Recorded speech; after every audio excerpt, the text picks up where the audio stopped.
practices of working with retailers is a pretty broad question.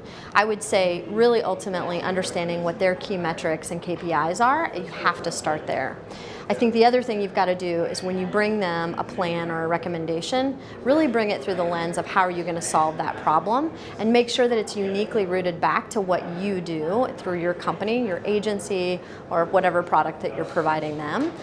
Make sure that you're authentic in what it is that you can deliver, and just go back to what that original business problem to solve is. When you consider the consumer of the future and really thinking about how consumer and shopper are going to play together, it's a great question because it's something we all need to be asking ourselves. As shoppers, we're going to constantly need to change behavior and really drive someone to purchase. But at the consumer level, it's still all about perception, right? How do I think about a brand?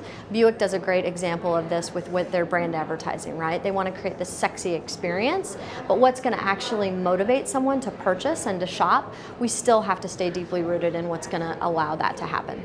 Emotion is absolutely critical when you're talking about shopper marketing, because it's ultimately, and human psychology tells us, it's that thing that's going to trigger the quickest response for someone. And so when we have very little time with a shopper in store, we have very little time to communicate with them with everything that's being bombarded and sent to them, how do we use that emotion to leverage something that's unique and individual to them? But it's absolutely critical to pair that with all of the data and the insights that you have and really bring a solution that's going to connect back to someone emotionally.